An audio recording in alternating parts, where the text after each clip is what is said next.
이번 시간은 123페이지 보시면 창호 및 유리공사 문제 풀도록 하겠습니다. 먼저 1번에 창호의 종류 중 개폐 방식, 바로 기능이죠. 기능인 분류에 해당하는 것. 자, 그래서 개폐 방식은 자재문은 맞죠? 자재문은 안팎으로 개폐되는 여닫이문을 무슨 문? 자재문이라 칭했습니다. 그래서 바로 개폐 방식이 맞습니다. 근데 비늘쌀문이나 플러시문, 양판문, 도덕문은 만드는 구조죠. 구조상 분류입니다. 네. 그래서 보시면 되겠고요. 어떻게 만드는 구조상 분류입니다. 그래서 1번이 맞고, 그 다음에 2번 울거미를 짜고 그 정간 또는 중간이라고 해도 되고요. 넓은 판, 넓은 판을 양판이라고 합니다. 끼우는 문은 무슨 문? 양판문이라고 칭합니다. 양판문. 그래서 플러시문하고 헷갈리면 안 됩니다. 플러시문 울거미를 짜놓고 나서 울거미가 문의 골조 뼈대를 총칭해서 울거미라 했죠. 짜놓고 양면의 합판을 접착제로 교착한 문이 무엇이다? 플러시문입니다. 그래서 변형, 비틀림이 가장 적은 문이라 했습니다. 그거하고 혼돈하지 않도록 좀 주의해 주시면 됩니다.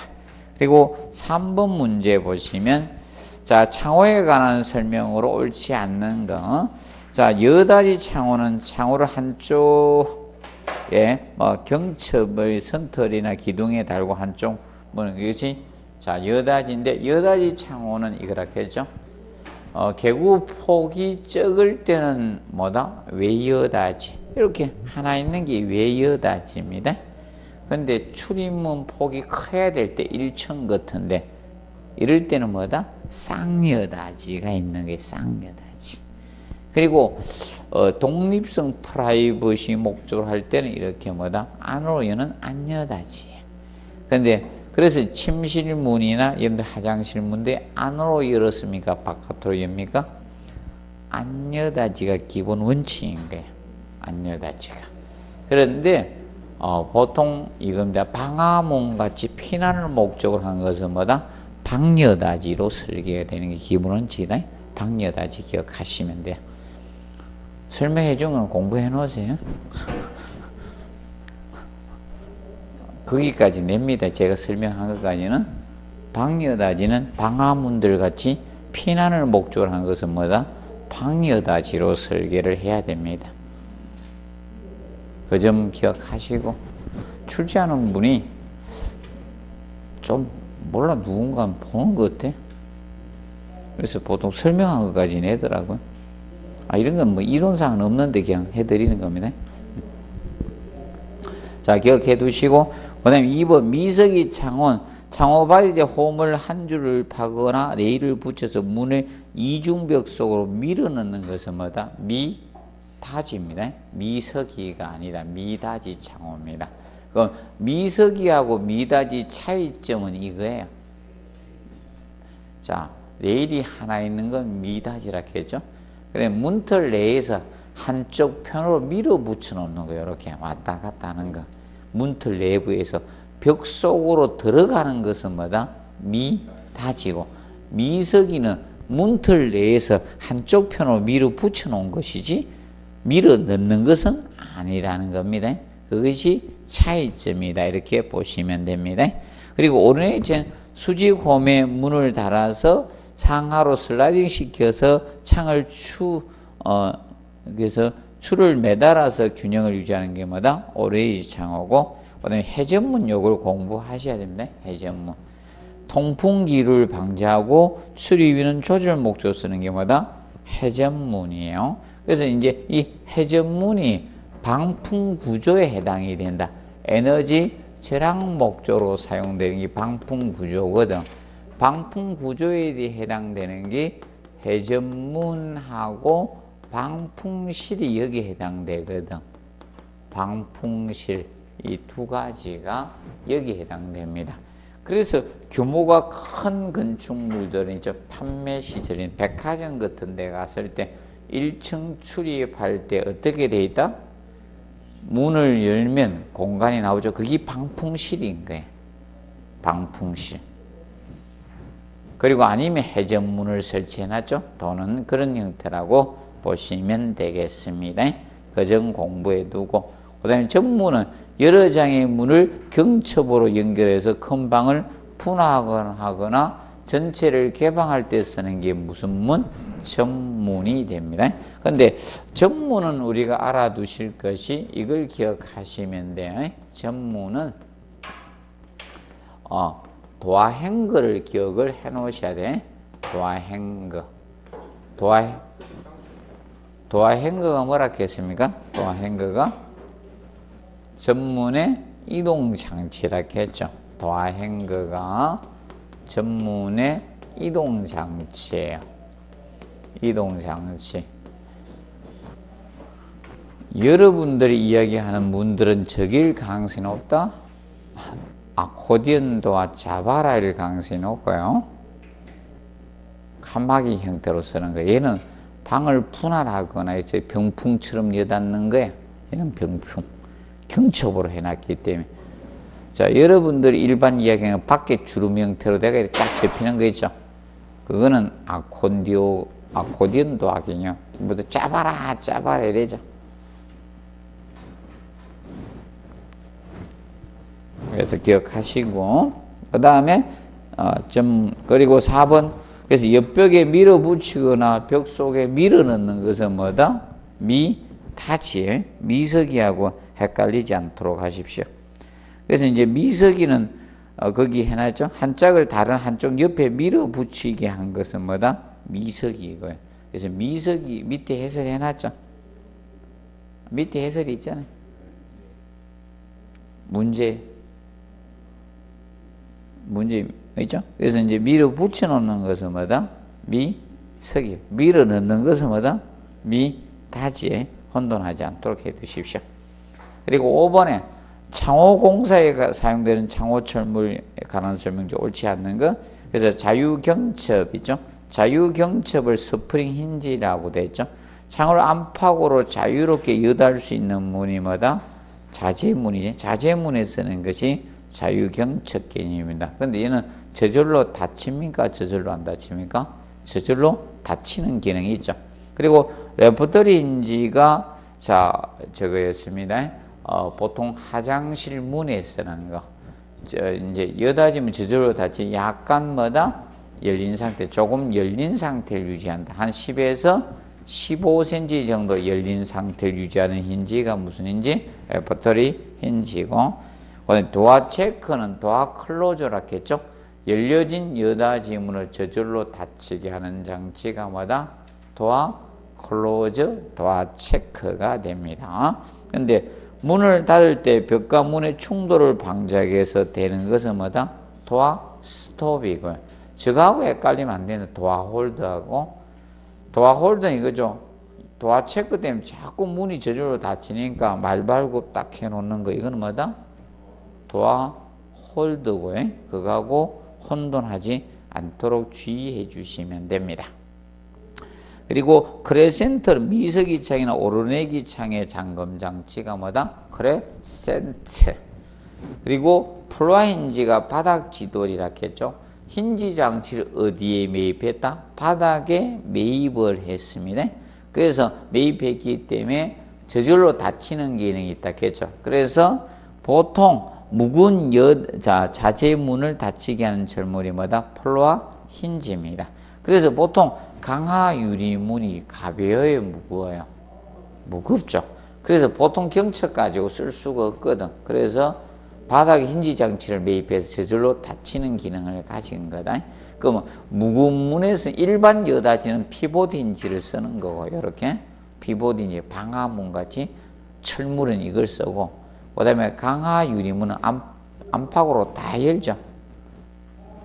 이런 거는 딱 보면 밀어야지 땡길지 알아가지고 도통 당기고 밀고 하는데, 강화 유리문은 안쪽으로 다 열리지. 또 그리고 앞에 또 보이게 해놨죠. 그러니까 성질이 급한 사람들은 많이 미는 경우가 많죠. 원래 이게 제일 기본이잖아. 당겨서 가는 게 기본이죠. 밀면 상대편이 사람이 있으면 다칠 수 있죠. 예, 확 미는 게 예의가 아니죠. 저기 딱 서 있는데 확 밀어버리면 내가 탁 부딪히죠. 맞아? 저쪽에서 잡아당기라 했는데 나도 잡아당기거든. 서로 안 되죠. 힘싸움 하죠. 자, 그거 보시면 되고, 그거 좀 알아두시고요. 그래서 이제 여러분 도화 홀드하고 도화 스톱하고 헷갈리면 안 돼요. 좀 주의해 주시면 된다. 그래서 거기 밑에 해설에서 창호 개폐 조정기에 3번에 뭐가 나오면 도화 홀드 나오죠. 여닫이문을 고정시키는 기마다 도화 홀더입니다. 2번에 도화 스톱하고 헷갈리면 안 돼요. 이거하고 헷갈리지 않도록 하십시오. 틀려요. 이걸 몰라서 어떤 데는 자 도화 홀더 도화 스톱이라고 사진을 찍어 놓은 데도 있어요. 책에. 잘 몰라요. 그 다음에 6번. 자, 창호 철물로서 자유경첩을 달 수 있는 것. 자유경첩은 스프링 힌지였죠? 스프링 힌지. 이게 자재문에 보통 달죠? 일반 여닫이문은 뭘 많이 합니까? 경첩이나 이런 피봇 힌지 이런 걸 사용하고, 맞죠? 근데 자재문이 안팎으로 자유자재로 개폐되는 게 있죠? 이게 무슨 문? 자재문이야. 그럼 자유경첩은 일반 여닫이는 안 달죠? 맞죠? 여닫이 중에 안팎으로 자유자재로 개폐될 수 있는 문에 다는 게 뭐다? 자유경첩입니다. 스프링 힌지죠? 자, 그리고 7번 아직 풍소라는 시험에 언급이 안 됐습니다. 풍소라는 보통 목재, 미석이 창호 이런 데에서 보통 방풍 목조로 되어주는 목재가 뭐다? 풍소란이에요. 쉽게 하면 문풍지 역할을 한다 이렇게 기억하라겠죠? 문풍지 역할이었다. 목재 창호에서 문풍지 역할을 하는 것이 무엇이 된다? 풍소란 개념이 되는 겁니다. 그리고 8번에 알루미늄 샤시에 관한 설명으로 옳은 것 해놨죠. 알루미늄 샤시는 시험에 이미 여러 번 냈기 때문에 옳지 않은 것이다. 문제가 옳지 않는 것 해야 돼. 문제를 고칩시오. 뭘로 고친다? 옳지 않은 것은 해야죠. 옳지 않은 것. 그래서 이제 알루미늄은 비중의 철의 약 3분의 1마다 경량이다. 이겁네. 경량이다. 경량이다. 그리고 시공 중의 양생은 스틸 샤시보다 어떻게? 간단하다 해서 OX, X입니다. 복잡습니다. 자, 특히 저겁니다. 여러분들 알아두실 것이 알루미늄 샤시는 특히 어디에 취약하다? 콘크리트나 모르타나 같은 알칼리성에 취약합니다. 그럼 여러분들 거의 건축물을 지을 때 기본이 현재 철근 콘크리트나 모르타르 않습니까? 자, 조적조 지어도 벽돌이나 블록으로 짓잖아요. 그리고 그 모르타르 필요하죠. 시멘트 벽돌 필요하죠. 그런데 콘크리트 건물도 철근 알칼리성 성분입니다. 그래서 조금 더 어렵다라고 보시면 됩니다. 간단한 것이 아니라. 그래서 스틸 샤시보다 간단하지 않습니까? 복잡습니다. 어렵습니다. 그리고 스틸 샤시에서 여닫음이 경쾌하고 콘크리트 접촉하면 부식당합니다. 그다음에 미닫이, 미석이 창호로 만들어 쓰는 것이 일반적이죠. 보시면 돼요. 그러면 일반적으로 미석이 미는 쪽으로 많이 있습니다. 알루미늄은. 여닫이는 많이 없죠. 여닫이 알루미늄으로 하신 거 보신 분 한 손 들어봐요. 있긴 있었어요. 있긴 있었는데 혹시나 보신 분 있나고. 옛날 아파트, 초창기 아파트에 보면 주동 출입구 있죠. 그 건물 1층에 주동 출입구 있죠. 옛날에 저걸 알루미늄 썼었어요. 유리 이렇게 있었고 밑에는 알루미늄 스팬들이 있었고 옛날이었습니다. 근데 지금은 안 써요. 지금은 뭘로 다 바뀌었어요? 강화유리로. 강화유림으로 바뀌었죠. 딱 가면 딱 보이잖아. 그 잡상인들 못 들어오게 하는데 잡상인들만 들어오잖아, 맞아? 특히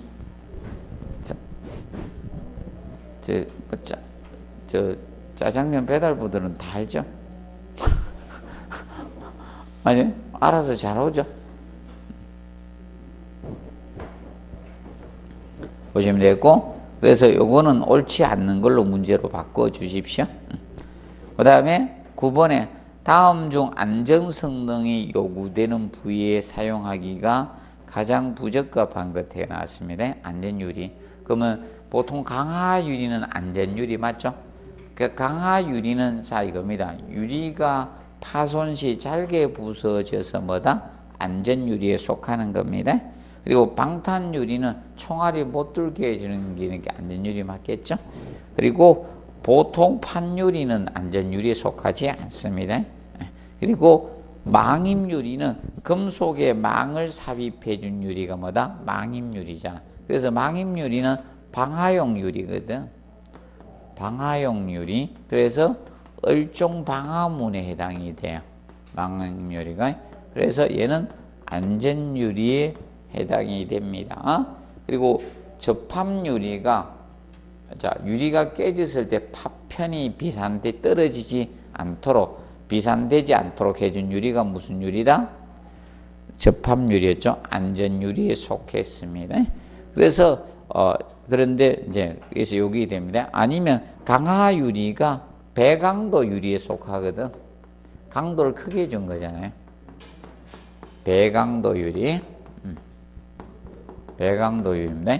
그런데 명심할 거, 이 강화유리는 현장에서 절단 가공이 된다, 안 된다? 안 된다 했죠? 현장에서 절단 강도가 되지 않습니다. 주문 제작을 해야 됩니다. 그리고 넘겨보시면 10번의 유리공사에 대한 설명 중 옳지 않는 것은 내가 나왔습니다. 자, 판유리를 절단하기 위해서 유리면에 붙인 종이나 기름, 먼지 등은 제거한 후에 깨끗이 닦아 주셔야 되고, 그 다음에 강화유리는 현장 가공이 곤란하고 정확한 치수로 주문을 해 주셔야 되네. 현장 절단 가공이 안 되는 게, 이런 현장 절단 가공이 안 되는 게 이겁니다. 현장 절단 가공 안 해야 될 유리들이죠. 강화유리하고, 그 다음에, 이겁니다. 복층유리. 그리고 로이유리들 안 합니다. 로이가 사실 로이는 복층은 빼갔을 수도 있어요. 로이 복층이 로이유리 이렇게 씁니다. 이런 것은 현장 절단 가공 안 돼요. 그리고 유리볼록 이런 건 현장에서 절단 가공 안 합니다. 유리볼록 이런 거. 이런 건 현장 절단 가공 안 합니다. 현장에서 가공 안 합니다. 그대로 공사합니다.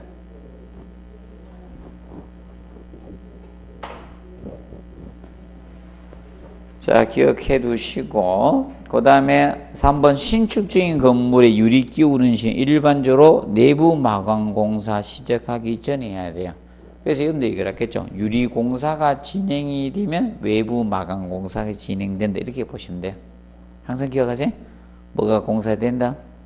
유리 공사가 먼저 하고 내부 마감 공사를 해요. 그래서 통풍을 차단하고 마감 공사 하자 이겁니다. 자, 봐두시고, 그 다음에 네 번째, 복층유리는 단열 차음이나 방수 등을 가진 을종 이건 에너지 절약 목적이죠. 그래서 을종 방화문에 해당되는 것은 무슨 유리라 했어요? 망임유리, 망임유리. 망임유리가 을종 방화문에 해당이 되는 겁니다. 그 다음에 접합유리는 판유리 사이에 폴리비닐을 합성수지죠. 합성수지. 중간에 막을 둔다 해서 중간막이라고도 하고요. 중간막을 두어서 150도 고열로 접합해서 파손시 파편이 안 떨어지든 비산되지 않도록 한 유리가 접합유리예요. 그래서 될 수 있으면 이겁니다. 강화유리가 접합유리가 쉽게 주는 게 좋아요. 강화유리를 그대로 샤워 부스로 사용하면 좀 뭐 현관문 이런 건 관계 없잖아요. 탁 부서지도, 맞아요? 파편처럼 날려도. 그런데 샤워 부스가 부서지면요, 샤워할 때 옷 입고 샤워하는 사람들은 없죠? 맞아? 그렇기 때문에 옷 입고 샤워할 사람들은 없다. 옷 입고 샤워할 사람들이 어디 있어요? 그렇기 때문에 옷 입고 샤워는 안 된다. 그래서 이 강화 유리가 불량이면 유리가 탁 깨져요. 비산되면 안 되거든. 그래서 접합 유리가 씻겨줘야 된다. 그래서 앞전에 접합 유리 낸 거예요. 제가 작년에 많이 농담 삼아도 많이 했거든요. 자, 기억하시고. 자, 그 다음에, 그 다음에 이제 거기 방화문 있죠? 밑에 방화문에 대해서 해놨습니다. 방화문. 작년에 갑종 방화문 지문 한 줄 내줬습니다. 한 줄. 내라고 열심히 강의했더니만 한 줄만 내주대. 그래서 갑종은 비차열 성능 시간이 몇 시간 이상? 1시간 이상. 차열 성능 시간이 30분 이상이 되어 주셔야 됩니다. 기본적으로 알아두시고, 그러면 특히 이겁니다. 대피 공간의 갑종 방화문은 이 차열이 되어 줘야 된다. 이 기준을 확보하라는 겁니다. 그러면 대피 공간이 어디입니까? 대피 공간이? 옛날 아파트는 대피 공간이 없어. 예, 법이 없었기 때문에. 자, 계단으로 피난을 가야 되는데, 계단이 연기 꿀뚝 역할을 해서 피난 가기 어려워. 맞죠? 그러면, 우리가 소방관에 구해줄 때까지 대피 공간이 있는 거야. 대피 공간, 외기와 접하는 벽면이 있기 때문에 밖에서 이렇게 손짓도 우리 하면 뭐다? 구출을 할 수 있잖아요. 그 공간, 대피 공간을 두잖아요. 그 대피 공간에 차열을 못 해버리면 안에 있으면 어떻게? 위험해지죠? 그렇기 때문에 차열 시간을 확보해야 된다. 몇 분 이상? 30분 이상 확보하라 이겁니다. 근데 얼종 방화문은 비차열 시간만 30분 이상 내주시면 된다. 근데 갑종은 거기 보시면 철제 골구, 뼈대는 철제로 하고 나서 양면에다가 0.5mm 이상 철판을 붙인 것을 뭐다? 갑종 방화문이라 한다. 그리고 갑종은 철판이 하나에 쓸린 두께가 얼마? 1.5mm 이상 되면 갑종이 되는 거예요. 근데 을종은 보시면 철판 두께가 1.5mm 이상이 갑종이니까 1.5mm 미만인데 최소 기준은 돼야 되겠죠? 그래서 몇 mm? 0.8mm 이상 되면 된다는 겁니다. 그리고 철제 및 망임유리로 된 것도 뭐다? 을종 방화문에 해당이 됩니다. 그리고 방화 목재 골구에다가 옥내면에는 1.2cm 이상의 석고판 붙이고 옥에 철판을 붙인 이때 철판은 두께는 제한이 없습니다. 없다 보시고, 그다음에 이때 그리고 저거 봐도 그다음에 방화문의 문틀은 당연히 무슨 재료야 된다? 불연제. 그래서 우리 방화문 문틀이 있죠. 불연재료잖아. 불에 타요? 방화문 문틀 지금 뭘로 돼 있어요? 지금 뭘로 돼 있어요? 가까운 데 거 봐요. 앞에 사람도 앞에 거 보고 뭘로 돼 있어요? 쇠로 돼 있죠? 쇠가 불에 타요? 불에는 안 타죠? 불연재료잖아. 자, 이겁니다. 불에 잘 타지 않는 재료가 뭐다? 난연재료라고 했잖아요. 불연재료 하고, 이때 방화문을 달기 위한 철물은 뭐다? 철물이 피보딘지죠? 피보딘지는, 그래서 제가 전국에 나를 따라 하는가 안 따라 하는가 테스트하기 위해서 옛날에 제가 이걸 이렇게 한번 쳐봤거든. 철물을 안 쓰고 오타체가 이렇게 써봤어요. 아, 진짜 이렇게 써도 돼. 전부 다 보고 있다는 거예요. 온 동네 선생님들이. 이게 철물이 아니고 뭐다? 철물이 피보딘지야. 또 상세하게 또 철물 해놓고 또 방화문에 설명까지 해놔서 피보디인지 피보디인지. 자, 이 철물이 자 기억하실 거 방화문 폐쇄시 노출되잖아. 자, 그래서 봐요. 폐쇄했을 때 이건 똑바로 다른 거예요, 잘못 다른 거예요. 방화문을 잘못 다른 거예요. 누가 다르는지 이 공사한 사람 있죠. 이 건물진 야매라는 거예요. 야매. 이 건물 야매야. 문 달린 거 보면 다른 것도 다 야매야. 딱 보면 나와. 자, 왜 그런가 하면 또 화장실에서 또 어떻게 해놨어요? 휴지는 휴지통에 해놨죠. 휴지를 휴지통에 버리라는 건물은요, 야매. 무슨 말인지 알겠어요? 휴지는 어디에 버려야 돼요? 변기에 버리는 게 기본 원칙이야. 맞죠? 간단합니다. 휴지는 휴지통에 이러면요, 똑바로 설계 안 했다는 거예요. 막힌다는 이유는 설계를 제대로 했다 안 했다? 잘 안 했다. 야매다 이게. 일단 문 보면 야매죠. 문은 어디로 열어야 돼요? 방화문은 바깥으로 열어야 돼요. 여기 불나면 노출되어 있는 거야. 피보디인지가 녹아 떨어진다니까. 명심하세요. 간단한 원리입니다. 이 건물 야매.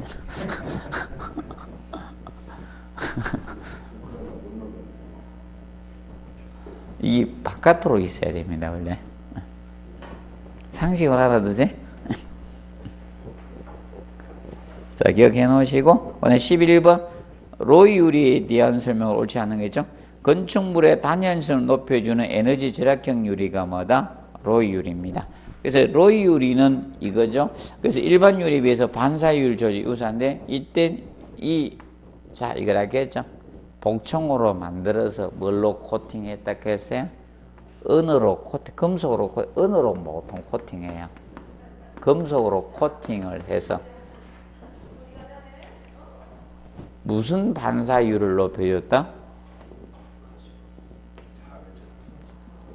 또 다른 것만 다 이야기합니까? 그 세 가지 중에 이상하게 답만 빼놓고 나머지를 다 반사했다 하네요. 자, 이거죠. 적외선 열선 반사율을 높인 거라 했잖아요. 가시광선은 들어와야 된다 했죠. 가시광선은 들어와야지. 이 가시광선은 들어와야 되고. 가시광선이 조명학적 의미의 광선이에요. 그리고 자외선은 유리에서 거의 흡수가 많이 된다 했죠. 그럼 이 유리를 이중으로 틀면요, 거의 자외선이 거의 안 들어온다라고 보시면 돼. 복층 유리 해가지고 있죠? 안에 밖에 이렇게 설치해놓으면 자외선 안에 안 들어온다 보시면 돼. 하나 정도 그냥 단유리로 되어 있으면 자외선이 일정 정도 조금 들어와요. 그래서 기본적으로 알아두실 거, 가시광선 투과율을 높이고, 무슨 광선이다? 적외선 반사율을 높인 거야. 열선을 반사해서. 그래서 이거는 이겁니다. 냉방을 해야 되는데 열선이 되면 실내 온도가 높아지죠. 그래서 그걸 줄이기 위해서, 그러면 여름에 냉방비가 너무 많이 들어가잖아. 온실 역할을 하니까. 최근에 건축물이 봐요. 빌딩 지면 전부 다 외벽을 뭘로 다 조립합니까? 우리가 너무 획일적이야. 맞죠? 한번 유리로 지으면 유리로 다 짓고요. 너무 건축에 대한 뭐다? 자기 생각이 없는 거예요. 똑같이 짓는 사조가 별로 없어요. 하나가만 똑같이. 외국처럼 자기 꿋꿋하게죠? 자기 스타일 지키는 건축가들이 없다는 거예요. 그래서 유명한 건축가는 다 외국에 있죠? 맞아? 유명한 이름. 우리나라에 유명한 건축가, 세계에서 이름 날린 건축가가 없잖아.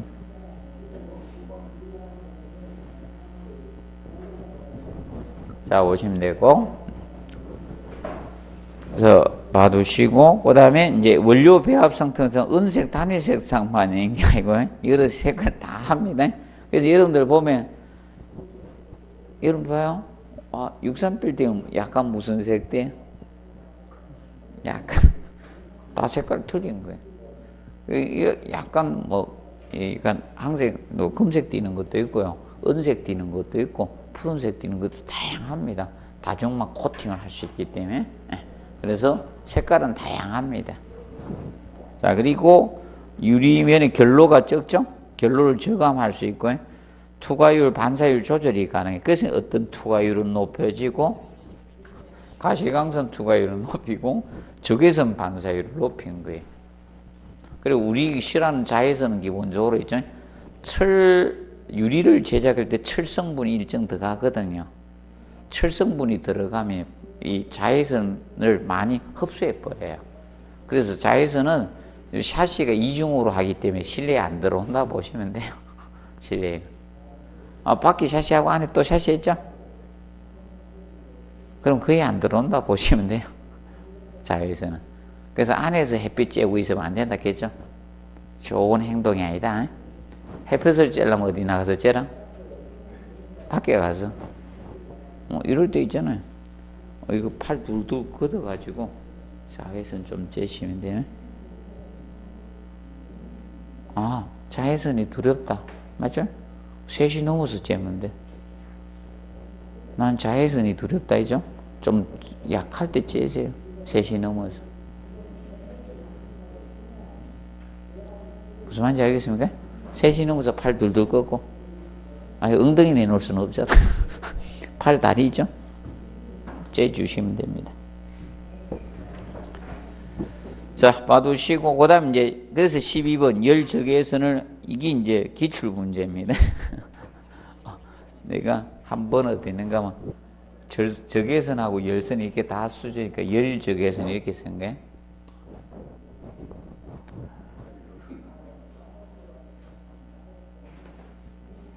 둘 중에 하나를 쓰는 건데, 열선이나 적외선 둘 중에 하나를 써야 되는데,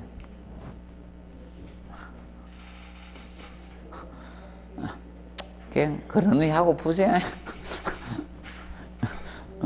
자, 반사는 은소재 도마하고 코팅해서 방사율이나 열 관류율을 낮추고, 그래서 가시광선 투과율 높인 유리로서 일반적으로 복층유리 제조에 사용하는 것은 로이유리입니다. 자, 그리고 이제 그 밑에 배강도 유리하고 스팬드럴 유리에 대해서 해놨죠. 혹시나 해서 한번 읽어두세요. 배강도 유리하고 스팬드럴 유리를 한번 읽어두시기 바랍니다. 밑에 해설에 그거 한번 읽어두시고, 그 다음에 13번. 자, 각종 유리에 대한 설명으로 옳지 않는 거 해놨습니다. 1번, 로이 유리는 유리 한쪽 면에 금속 코팅을 해서 반사율을 높인다. 이때 반사율은 뭐다? 적외선, 열선이라 했겠죠? 반사율을 높인 유로서 시선 차단 효과는 있죠. 그리고 난방 보온 성능도 어떻게 증가됩니다. 자, 쉽게 그러면 에너지 절약형 유리니까. 맞죠? 에너지 절약형 유리니까. 자, 그리고 복층 유리는 2장이나 3장 판 유리를 일정 간격으로 두고, 이 봉합한 유리로서 단열 방음 성능이 우수하다 해서 맞습니다. 그래서 얘가 뭐다?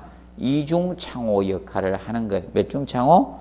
이중 창호 역할을 하는 유리입니다. 그리고 3번에 무늬 유리는, 여러분들 이거잖아요. 각종 무늬 있잖아요. 다이향이나 빗살 무늬 형태는. 이걸 해놓으면 꽃무늬도 넣어놓고 그랬잖아요. 무늬를 넣어놓으면 이거죠. 밖에서 사람이 있는 건 인지가 되는지, 누구인지는 잘 모르잖아요. 맞죠? 누구인지는 잘 몰라. 상이 흐트러지니까, 그죠? 그걸 목적으로 쓰는 게 뭐다? 무늬유리죠. 그러면 옛날 이거 역할입니다. 이중창호로 했을 때 이렇게 했잖아요. 이중창호로 했을 때 바깥유리는 뭘 썼어요? 바깥유리는 투명유리를 썼고요. 안에 유리를 불투명이나, 맞죠? 무늬유리 해야지 사람이 정확히 안 보이죠. 그러면 사람이 왔다 갔다 하면 사람이 있는가는 알 수 있죠. 맞죠? 그렇게 만든 것이 그 목적입니다. 그리고 네 번째 강화 유리는 일반 판유 열처에서 강도를 증가시킨 유리, 배강도 유리죠. 그래서 얘는 알아둘 게 깨질 때 뭐처럼 깨지니까 잘게 부서지죠. 맞죠? 파달처럼 잘게 부서지기 때문에 무슨 유리에 속한다? 안전 유리에 속합니다. 그리고 유리블록은 사각형이나 원형 등의 이 상자형 유리로 고열로 융착식이 일체로 만든 유리로서 채광과 뭐다? 구조 겸용으로 사용된 게 유리블록이에요. 그럼 이거는 일반 시멘트 벽돌, 콘크리트 벽돌, 시멘트 벽돌이죠. 이 시멘트, 이 콘크리트 벽돌, 콘크리트 이 벽돌의 벽돌 열 전도율의 4분의 1밖에 안 돼요. 열 전도율의 4분의 1밖에 안 돼요. 유리블록이. 그 가지고 단열상도 유리하다 이거예요. 4분의 1밖에. 그러면 열전들이 적은 게 좋은 거예요? 큰 게 좋은 거예요? 벽은 적은 게 좋은 거잖아요. 맞죠? 적어야지 단열 효과가 있잖아요. 그래서 일반 콘크리트보다 단열 효과가 있다는 게 열전도이 적다는 것은 에너지 절감상 유리하다는 겁니다. 기억을 해 두시고, 그 다음에 이제 14번에 보시면 평지붕 천장의 채광을 목적으로 사용하는 유리는 바로 포도유리입니다. 포도유리. 프리즘 유리라고도 하죠. 포도유리. 그래서 이 포도유리는 일반적으로 이겁니다. 프리즘, 보통 이 철제의 격차 틀을 짜놓고 나서 이 격차 틀을 짜놓고 여기에다 유리블록에 이걸 끼워서 만드는 거예요. 끼워가지고. 이것이 무슨 유리다? 포도유리. 잘 모르면 이걸 기억하면 돼요. 포도가 여러 개가 모여서 한 송이가 되죠. 포도가 하나예요. 포도 이만한 게 한 송이가 되죠.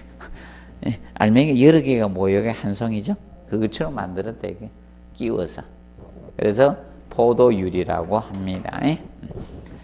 그 다음에 이제 15번에 유리를 연화점에 500에서 600 가열해서 양면에 냉기를 불어넣어서 냉각시켜서 만든 유리가 무엇입니다?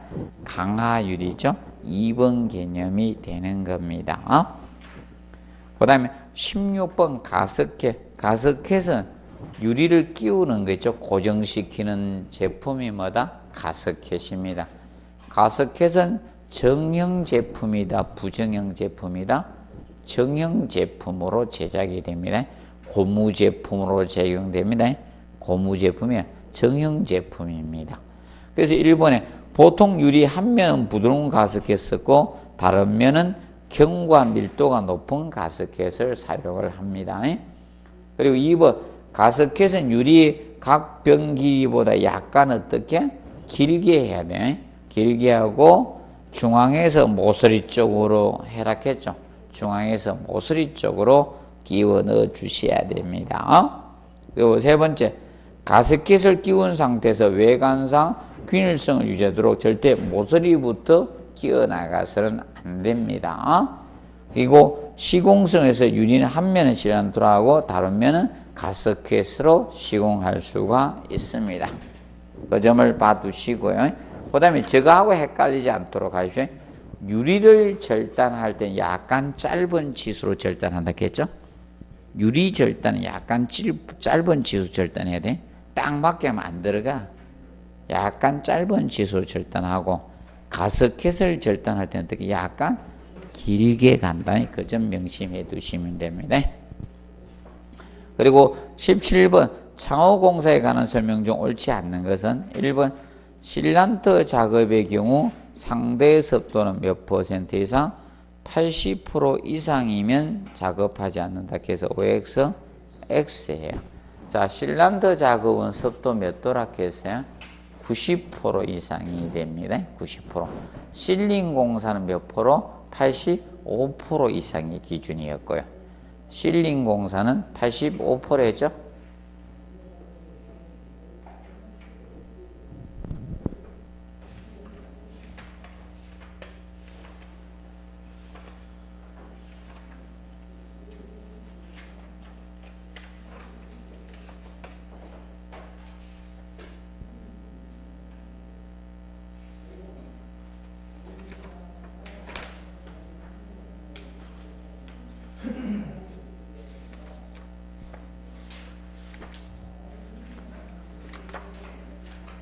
자, 구분 좀 해 두시면 되겠습니다. 자, 그 다음에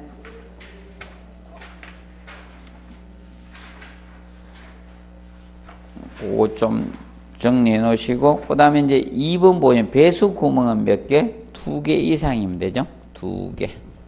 그리고 세팅 블록은, 자, 쉽게 그러면 유리를 그냥 바닥에다가 놓게 되면 유리가 파손될 수 있죠. 그래서 바탕에 세팅 블록은 유리 밑에 고임제라고 생각하면 돼. 고임제. 세팅 블록은. 그리고 복층 유리는 20매 이상을 적치해서는 안 됩니다. 그리고 강화 유리 클리어런스는 유리와 유리 사이는 얼마다? 3mm가 표준이고 바닥하고는 10mm가 표준 잡습니다. 유리와 유리 사이는 3mm고 쉽게 이겁니다. 우리 저거 생각하면 돼요. 자, 강화 유리문 열고 닫을 때 유리관 있죠? 그거는 몇 mm? 3mm고 바닥하고는 뭐다? 10mm가 표준이다 이게. 그래서 그 사이로 바람 들어오잖아. 에이, 1층에 강화 유리문 해놓으면 클리어런스 없으면 둘이 부딪혀 버리죠. 여유 공간 필요할 거 아니에요, 맞죠? 바닥하고는 차이가 많잖아. 왔다 열리다 닫다 이러다가, 맞죠? 생각 없이 열고 닫았죠. 딱 맞으면 열고 닫깁니까 안 닫깁니까? 맨날 소리 나겠죠? 열고 닫을 때 뭐죠? 빽 소리 날 겁니까? 꽉 맞으면, 맞죠? 그래서 여러분들 집에 문이 잘 안 맞아요. 비틀리면 꽉 맞아버려. 닫고 열 때 삑삑 소리 나죠, 맞죠? 기억하시고, 그 다음에 133페이지 수장공사 나오죠. 수장공사는 너무 열심히 하실 필요는 없고, 간단히 보십시오. 수장공사는 16회 때 마지막 문제 나오고 17회부터 20회 때까지는 현재 안 나왔어요. 제가 애매하다 했거든, 항상. 이렇게 시간이 조금 부족한 분들은 될 수 있으면 하지 말라고 했거든, 항상. 그럼 여기는 출제 빈도가 최근에는 낮아졌어요. 왜냐하면 마감공사, 수장공사는 치장을 목적으로 덧붙여대는 마감공사거든. 그래서 마감공사를 잘 내지는 않습니다. 한동안 내다가 요새 낼 것도 없고 별로. 자, 그래서 간단해 봅니다. 그래서 1번의 수장공사에 대해서, 자, 먼저 옳지 않는 거죠. 1번에 내부벽 바닥의 높이 1에서 1.5m 하는 것은 뭐다? 징두리 판벽. 징두리는 벽의 하부를 뭐라 한다? 징두리라 합니다. 벽의 하부를 칭하는 용어예요. 그 다음에 걸레바지는, 자, 이거죠. 벽과 바닥이 맞닿는, 실내 바닥에 맞닿는 부분에 청소 시 벽면의 더러워짐을 목적으로 되어주는 게 뭐다?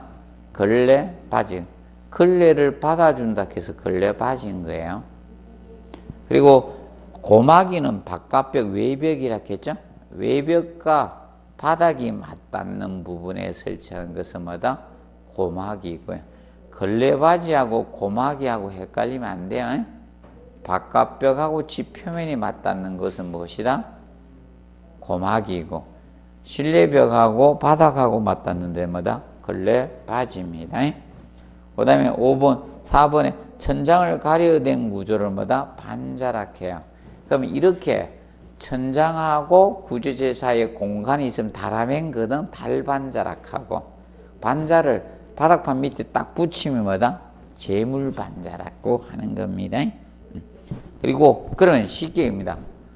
누가 청고가 높아야 됩니까? 달반자로 시공하면 청고가 높아지는 거예요. 그러면 쉽게 건물을 청고를 낮게 설계하면 재물반자로 가는 거예요. 자, 간단해. 재물반자, 청고를 낮게 설계되면 재물반자. 왜? 반자 높이는 법령에서 일정 이상 확보해야 되잖아. 반자 높이를 일정 이상 확보 안 하면요, 키 큰 사람들이 못 들어다니겠죠. 그리고 반자 높이가 어느 정도 돼야지 최적이 있잖아. 공기 최적이. 맞죠? 이게 너무 낮으면요, 어떻게 다녀야 돼요? 반자 높이가 낮으면? 이래 다녀야 되죠? 다니다 탁 트면서 박정. 옛날 다락방 박으신 분들 있죠? 여러분, 연세 되신 분들 다락방 기억나잖아요? 다락방 가면 맨날 수그리고 다녀야 되죠? 잘못 들으면 위에다 박았죠? 박아서, 정신이 뺑 도네요. 한 번씩 했죠? 안 했습니까? 그 다음에 이제 살대반자, 살대를 대어주는 게 뭐다? 살대반자입니다. 그러면 반자틀 격자 모양으로 짜서 만든 것은 뭐다? 우물반자, 우물정자의 형태로 생겼다 해서 우물반자라 하는 거고요. 살대는, 자, 쉽게 치바지 널반자, 널반자에다가, 원래 살대가 뭐가 살대라 했어요? 살대가 반자널의 처짐을 방지되어주는 목자라 했죠. 반자널의 처짐 방지 목적으로 되어주는 목재입니다.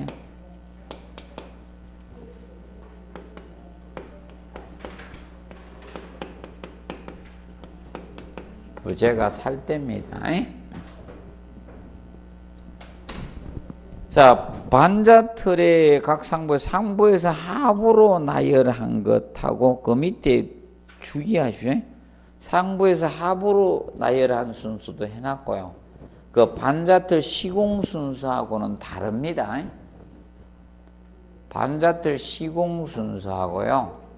반자틀마다 상부에서 하부하고는 다릅니다. 혼돈하지 않도록 하십시오. 상부에서 하부로 나열한 순서에 이거는 우리 달대바지, 달대, 반자틀바지, 반자틀. 이거는 위에서 아래로 진행하고 시공 순서는 달대바지를 먼저 공사하고 반자 돌림대가 먼저 공사됩니다. 그리고 나서 반자틀바지, 반자틀 해놓으면서 달대 설치해서 달아매는 거예요. 그리고 반자 늘 순서로 이렇게 공사를 합니다. 혹시나 한번 봐두세요. 자, 그리고 3번에 보시면, 자, 허범재. 허범재는, 자, 이겁니다. 실내 마감 재료가 뭘 써야 된다? 허범재를 쓰는 거예요. 허범재료. 허범재는 뭐다? 실내 마감 재료가 허범재를 쓰는 거예요. 구조체는 허범재로 쓰면 안 돼. 구조체는 차음재로 써야 되는 거고.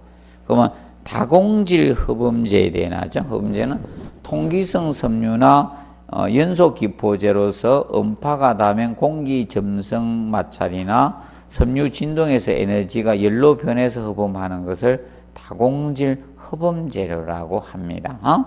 그리고 판진동, 각종 판들이 판진동 허범재예요. 이것은 판이 진동해서 음해질 소멸시키는, 그러면 쉽게 이런 것들 있잖아요.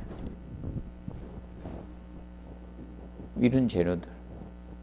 그래서 여러분들 집에 합판이나 이제 석고판 이런 거, 판이 진동하면서 음의 에너지를 줄여준다는 게 그걸 판진동 허범제다.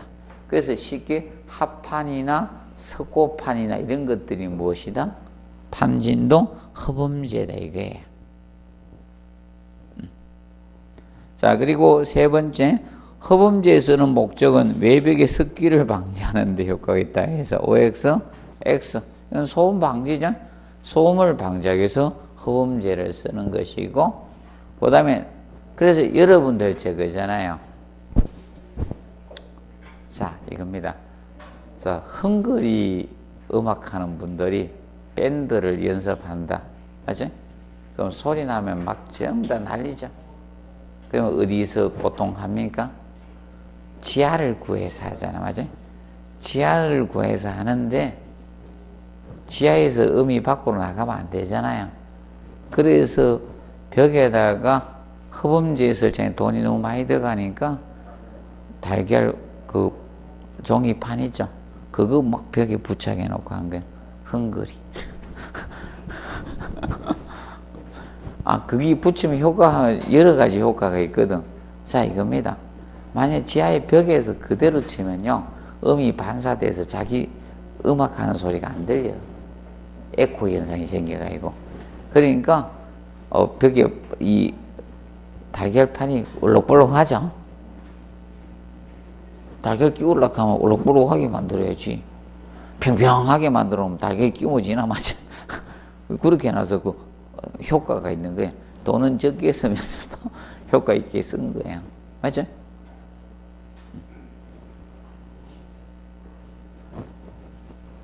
안 그래도 저도 제가 한동안 저기 갔었거든요. 알바하러 공단에 잠깐 갔었거든요. 그때 한 명이 밴드를 하는 사람이 있었어. 그래 나보고 밴드 하자고 맨날. 내가 그런 거 가르쳐줬지. 계란판 막 부착하고 하면 비용이 줄어든다. 왜 소리하면 전부 다 욕 얻어먹지 맞죠? 서울에서는 저 밴드 어디 가서 하는 사람이 있는가 하면 저 가서 하는 사람들이 있대. 나이 연세 드신 분들 어디서 하는가 하면 다리 밑에 하천에 있죠. 큰 다리 밑에 가가지고 그 밴드 하는 분들이 있더라고. 그러니까 다리 밑에 가니까 다 퍼지고 있죠. 또 차가 막 다니고 이러니까 소음하고 섞이고 이러니까 욕 얻어먹지는 않고. 맞죠? 다리 밑에 주변에 집은 잘 없잖아요. 자, 보시면 돼요. 그래서 3번이 틀렸습니다. 그리고 바닥이 이제 단단할 경우 허범제는 공간을 두어서 붙이는 게 좋습니다. 그래서 바닥이 이중 바닥 구조 있죠. 이중 바닥 구조일 때 허범제를 할 수가 있어요. 그럼 바닥을 띄워서 할 때는 허범제를 쓸 수가 있어요. 바로 쓰면 안 돼요. 그래서 우리 허범제 안 쓴 거예요. 이런데 바로 차음제로 마감한 거야. 바닥에다 허범제 쓰면 음을 흡수해서 전달해 준 역할을 해요. 그래서 제발 아파트에 있죠? 피아노 깔면서 카페 깔아놓고 피아노 얹으면 안 돼요. 음을 전달하는 역할을 합니다.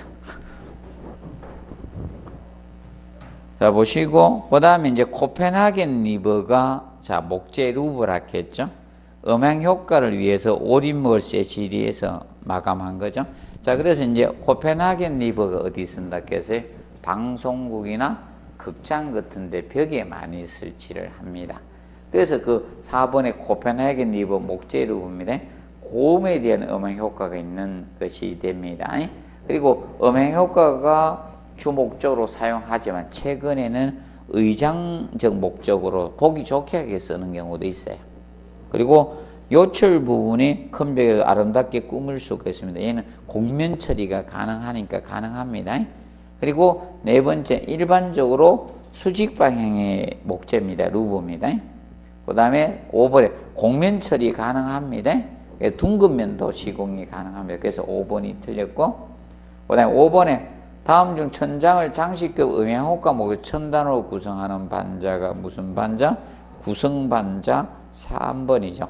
그러면 살대반자는 살대를 대어주면 무슨 반자? 살대반자고. 그 다음에 우물반자는 반자틀 무슨 모양? 격자 모양으로 짠 게 우물반자입니다. 그리고 5번에 건축판반자 나오죠?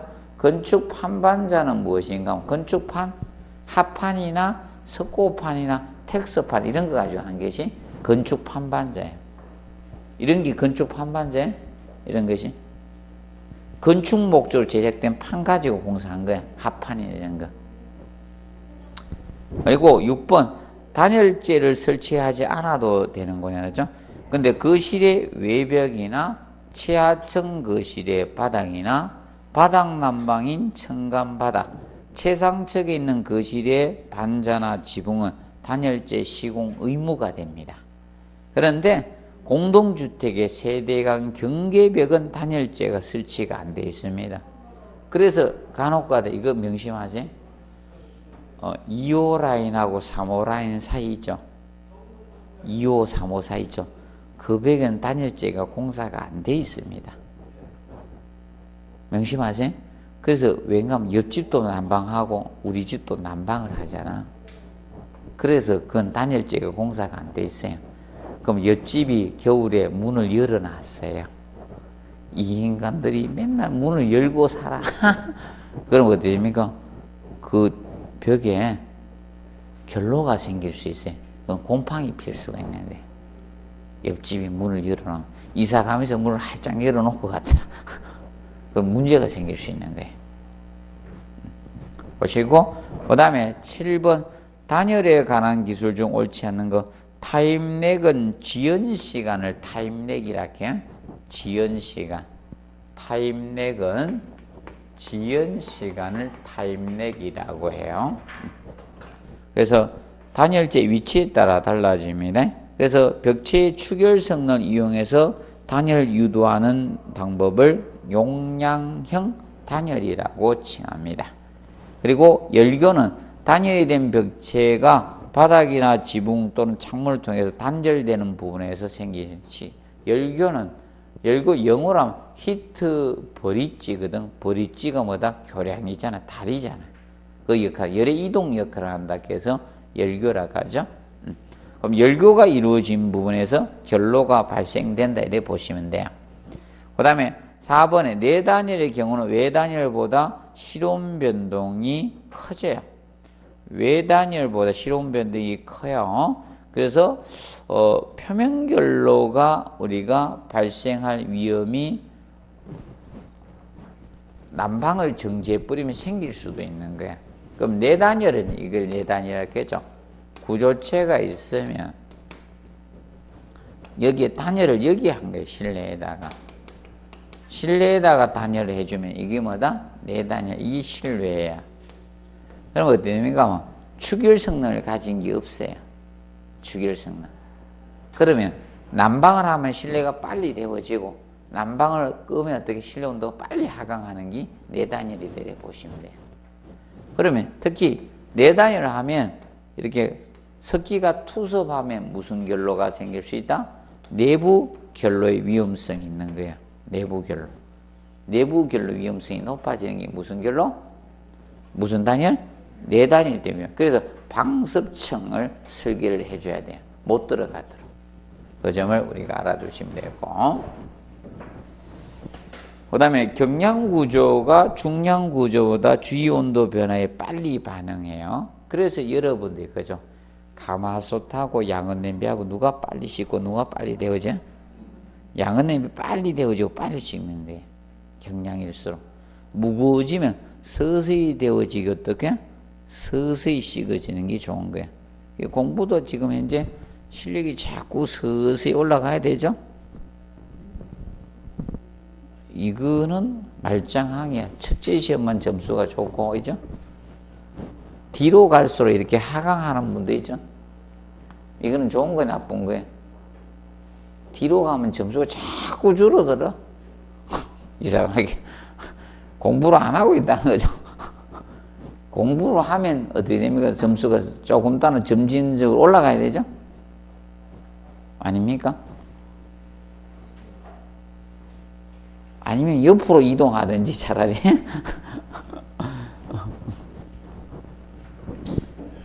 자, 그 다음에 8번에 보시면 다음 중 공동주택 부위 중 열교 부위, 열적 취약 부위가 열교 부위죠? 아닌 것은 창틀, 쉽게 입니다. 결로가 생기는 부분이 열교 부위다 이렇게 보면 돼요. 그래서 이제 세대강 경계벽이나 창틀 주위의 콘크리트 인방이나 캔틸레버 콘크리트 바닥, 쉽게 이겁니다. 1번에서 4번까지는 전부 다 이거죠. 열교 부위로서 단열재 시공이 안 되는 부위거든. 단열재 시공이 안 되면 열교 부위가 되는 거예요. 쉽게 이야기하면. 그러면 단열 이중벽은 단열재 공사했죠? 이건 열교 부위가 아닌 게. 열교 부위가 아닌 데서는 결로가 안 생기고 열교 부위에서 결로가 발생한다 이렇게 보시면 돼요. 그럼 겨울철에 성에 끼고 물방울 생기는 부위가 뭐다? 열교 부위예요. 그래서 여러분들 이거잖아. 겨울에 샷이 유리 표면 같은 데서 결로 물방울 생기가 이제 성에 낍니까 안 낍니까? 쉽게 겨울철 성에 끼는데 물방울 생기는 데가 열교 부임입니다. 단열재 공사 안 했잖아요. 자, 그래서 자 봅니다. 창호에 단열재 공사 했어요 안 했어요? 아, 유리해놓고 안에다 단열재 공사 뭐 한다고 유리 공사 했어요? 맞죠?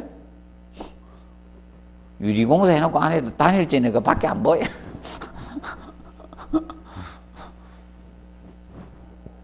쉽게 그죠? 차 유리에 그 단열재 공사 못 하잖아. 앞을 보고 달려야 되는데, 단열재 공사 해놓고, 앞에 안 보이고, 차 어떻게 몰아요? 앞으로 자율주행 생기면 가능하겠죠, 맞죠? 앞으로 자율주행으로 가겠죠?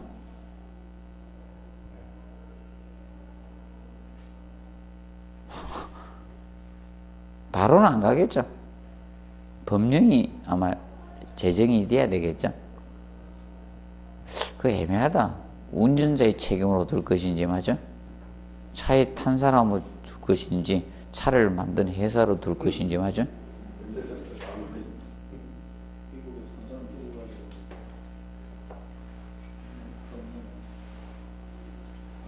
법령이 만들어져야 되겠죠? 책임 소재가 분명해야 될 거 아닙니까? 자율주행차 산 사람이 기준이 되면 차를 안 사겠죠? 맞죠? 회사에서도 책임을 져야 될 것 같아요. 완벽하게 만들어야 팔아야 되겠죠? 자, 그리고 9번 문제. 단열재 요구 성능을 옳지 않은 거, 열 전도율이나 흡수율이나 수증기 투과율은 적어야 되죠? 적어야 됩니다. 그리고 뭐는 커야 된다? 저항값. 이건 저항값은 커야 돼요. 열 전도 저항의 이 저항값들은 커야 돼요. 열이 못 빠져나가는 저항값은 커야 됩니다. 온도 습된 변형은 어떻게? 적어주시는 게 좋습니다. 그리고 4번 비중이 작고 상온의 가공이 용이해야 되고. 그런데 이거야. 단열재가 열 전도율 적고 열 저항값을 큰 걸 쓰려니까 풀에 잘 타버린 거예요. 그래서 외벽을 단열재를 공사하는데 문제가 그잖아. 외벽을 단열재 공사하니까 타고 올라가 버리잖아. 그래서 지금 이제 내 이야기가 나오는 거야. 연속성을 없애야 된다. 이제 언론에 나오대, 약간씩 흘러나오대. 연속성을 차단해야 된다. 그러면 연속성 차단하는 방법은요, 건물 지을 때 발코니 두는 걸 의무로 둬버리면 돼요. 제일 쉬운 게 그거예요. 발코니 두는 걸 의무로 둬버리면요, 발코니를 둬버리면 연속성을 갈 수가 없잖아요. 발코니 두는 게 참 좋아요, 사실상. 그리고 이제 10번에 소음이 심한 도로변에 건물 속에 소음 방지되어 옳지 않는 거. 그 무게가 무겁고 단단한 재료를 벽체를 씌우면, 그러니까 벽체는 차음이 돼야 되잖아. 음을 차단해야 되잖아요. 그리고 기밀성이 뛰어난 이중 유리창 씌운, 기밀성이 좋은 걸 써야 돼요. 그래서 옛날에 봐요. 우리 옛날에 창호지 바른 건 기밀성이 없었잖아. 밖에서 아이고 새가 짹짹해도 다 들리고, 맞죠? 특히 또 누가 울었습니까 옛날에? 닭이, 맞죠? 닭은 새벽을 알린다고 꼭꼭끼요 하고 울었죠. 와, 근데 그 노사연 씨가 닭 소리를 잘 내는가 봐. 그 어딘가 외국 여행 가가지고 닭 소리 내니까 막 주변 닭들이 막 울대?